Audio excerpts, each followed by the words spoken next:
Hi, wee Bob here, and I've been away. My normal work as an engineer is very busy, and it could be that way for the next few months, but we'll wait and see. This week, we're going to be looking at some specific questions that have been asked by a number of great people, looking at some of the features of Rebelle 5 and Rebelle 6. Let's start with one of the quick ones, which was asked by Talia, and the question was, can I import Photoshop brushes?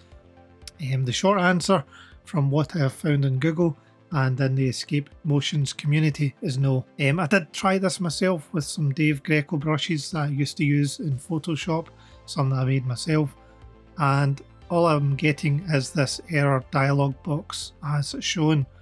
So if anybody out there knows that Photoshop brushes can be imported, please let me know in the comments. But from my research into it, the answer is no, and it's something that they would maybe like to do, but all the sliders and things could be different and the file format could be different, so there's a bit of programming work involved in that. On a positive note, the ability to create your own brushes in Rebelle 6 is available, and we are going to talk about one of those features of doing that, or some of the features involved in doing that, a bit later in this video.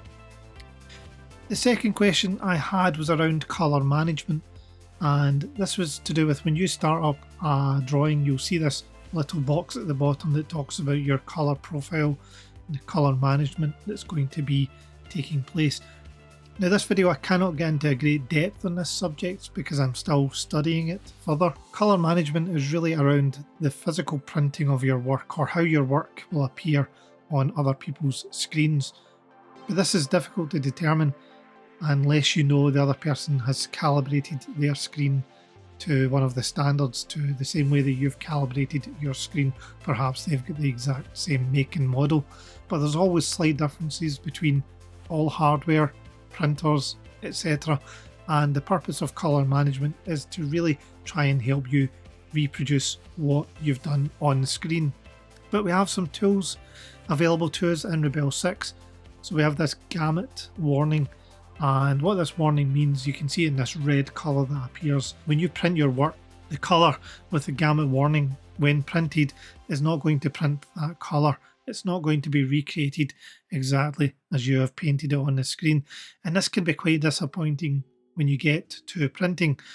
I have printed in the past, and when it went to the printers, I realised it was a lot lighter in print form than it was on my screen, so I had to then do some changes to that before I get it reprinted, and I had to do a lot of little samples of that print to get the right colours that I was trying to achieve, but that can be costly. So Rebelle gives us a number of intents which will provide an alternative hue value that is close based on some presets, and these can be found in the preferences menu under the edit, and you'll get more details in the help PDF that comes with Rebelle. The other option we have here is proofing colours, and this should hopefully give you a representation of what the print will look like, or what your work will look like on other people's screens that are calibrated in a similar way to your own hardware.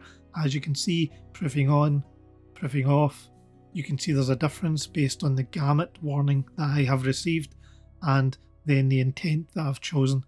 Now, Escape Motions do have a full video that talks about this, about printing, taking your piece to a printing place and getting it done, which is done by Justice, who works with Rebelle closely and produces a lot of great tutorials for them.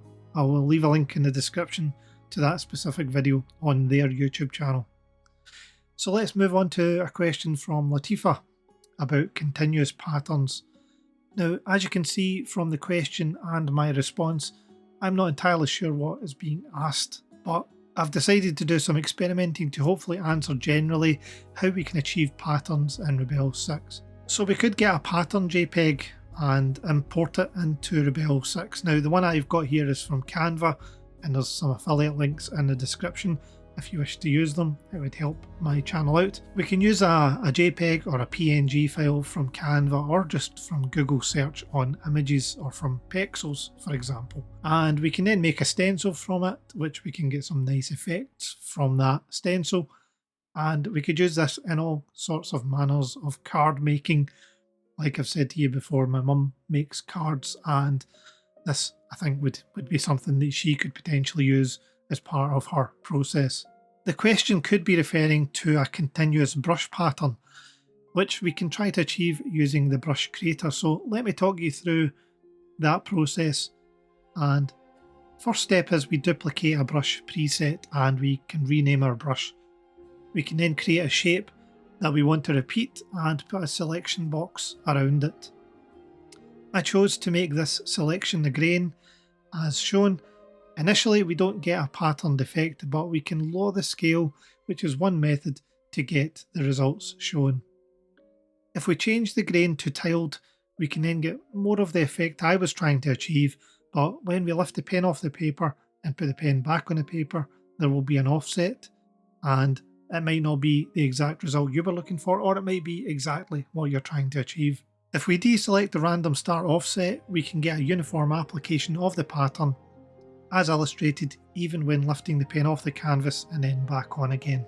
We can also create a brush that has a pattern to it and it will follow the trajectory of our stroke. So here I've created a shape and I duplicate a brush preset. Using the brush creator tool again, we can select our pattern and add it to our image library using the import select button or import selection button. As you can see, we start seeing this with a smudgy effect, and it's again not what I'm trying to achieve. And I tested out various buttons here just to get an idea of what things were doing. So with grain smoothing off, we need to look elsewhere in the brush creator settings to get the result I think Latifa may have been asking about. This time I changed the grain to the pattern rather than the shape, which gives us this nice effect, but the pattern is still not following the brush. Turning off the smudge, and again was trying different aspects of the brush creator, which is a great exercise for everyone to do, just to get used to what it does. The spacing slider, for example, will help you put separation between each of the shapes, and you can increase that, decrease it, again depending on what you're trying to get in the end. I wanted the brush to follow the brush trajectory, but this will only work with the shape pattern and not the grain pattern. So swapping these around, we can get the brush that sort of follows the brush trajectory and gives me this continuous pattern look, which was what I was really setting out to try and achieve. I think more experiments may follow, but I hope this answers the question that was asked. The last question that I want to address in a quick way is from R.M. Derren, hoping I've pronounced all these names correctly, and apologies if I have not. And this was about splashing on paint and then carving out a portrait. In general, the process of sculpting a drawing is my process, and it has been the process I have had for a very long time. Even when I go as far back as using Photoshop, I have tried to do underlying sketches and then be very specific to that sketch, but it's not something that always works for me, and I tend to then move towards more of a sculpting process and getting the look that I am trying to achieve. But this applies in every digital art software that I have used. This is just a quick look at this process. I hope this video helps, and I hope the following tips help. As a side note, my plan is to put full-length training courses which will come with some personalised support up on my website that I'm currently constructing. It's weebobart.com. Some lessons will be free, but others will be priced, as it would help me maybe towards getting this as a full-time job and being able to create more tutorials that might help you guys out. But let's answer the question. In essence, it comes back to basic shapes. As I have mentioned many times, if for example we take a cone shape, I have a dark side and a light side, and once I have my base colours down, I'm just going to blend them together. In traditional art this may produce muddy colours, but it is a method that seems to work well when I'm sculpting a face. If I go to the portrait drawing that was specifically discussed in the question, as you can see I have got a couple of reference guides shown here, one of my favourite features, but I am laying down dark and light areas and then using the blender to push those colours together to get the correct shape that I am aiming for. This process is done in phases and the initial results usually don't look great, but we continue to refine, and then you refine your revision and so on and so forth to what we see in the end, and just checking out what you're drawing, checking against the reference that you might be using. A lot of the time I will use a base sketch and it will help me just keep my composition together. But again, just let your art flow. Don't get too hung up on base drawings and don't get too hung up on sculpting the perfect shape. If you do want to see some tools that are not so obvious in Rebelle 5.6, you'll want to go check out the video that's up in the corner here. And thank you for watching, and Wee Bob is out. Cheers all.